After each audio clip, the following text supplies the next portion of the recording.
I'm Tom Grace. From 10 December 2011, legislation regulates the payment of builders and subcontractors in South Australia.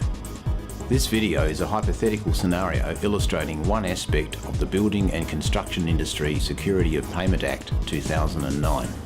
Fanny Grace specialise in construction and engineering law. Find us at feg.com.au. We sent a letter to Buildco about that payment claim to which they failed to respond. I presume they would have paid it by now. What happened? No, that act works a treat. They paid up yesterday. Now, I actually wanted to see you about the second payment claim we sent them. This time they have responded. Oh, well, it looks like they're catching up with the law then, aren't they? Let's have a look. Okay.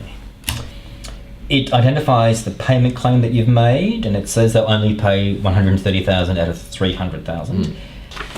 And it gives reasons for paying the lesser amount. Now, provided you received it within 15 working days, it's a valid payment schedule.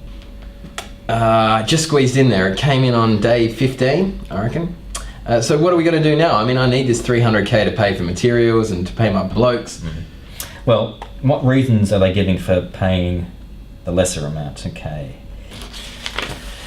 Right. Okay.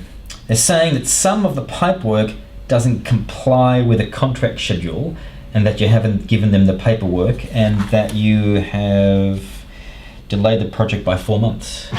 You know, I mean, I can't get the paperwork until the project is finished, and they know that. I mean, I've got correspondence with an engineer saying that it fits the specifications for AS2118, but, you know, they're not saying that's valid, and to be honest, I think it's just another excuse to delay the payment.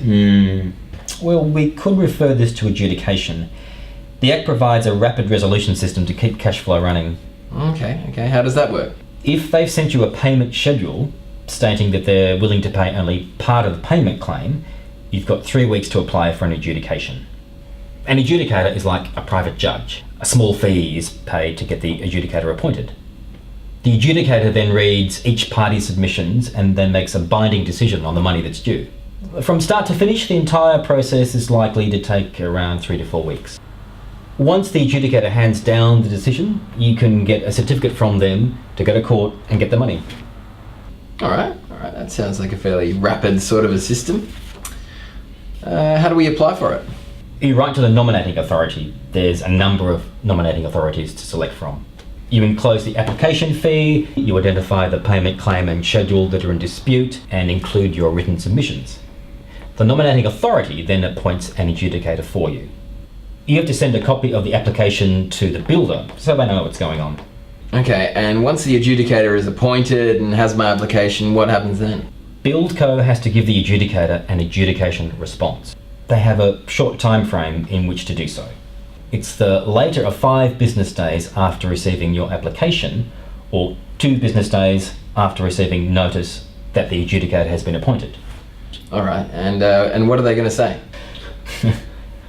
They can only include the reasons that they included in the payment schedule. They can't raise new reasons that weren't included in the payment schedule. And can I see what they say to the adjudicator? Sure, everything's out in the open. Once the adjudicator has received submissions from both sides, they can ask for either party to submit further submissions. They can even call conferences or go and inspect the works. Okay, well, let's do it. Let's apply for an adjudication. We can do that. What we'll need from you is some detailed answers to the reasons that they set out in the payment schedule. If we can make out a logical response to each of their reasons, we should be able to convince the adjudicator that they pay the money. Okay, well, I'll go through my stuff and I'll send it to you by an email. I mean, I've got quite a lot of paperwork dealing with the engineer about the specifications for AS2118 and saying the installation complies.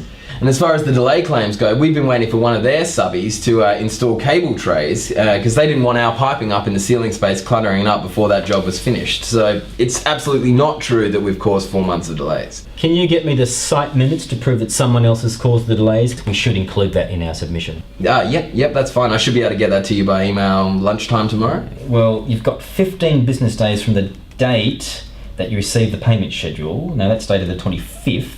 Did you receive it on that date? On the 26th, I think, which means we have until the 15th. No, the 16th because of the public holiday. Yeah, it'll take us a few days to put the final submission together, so Let's say the deadline for you is the 10th. Okay. I'll confirm that in an email to you later today. All right. Cheers, Tim. I'll be in touch.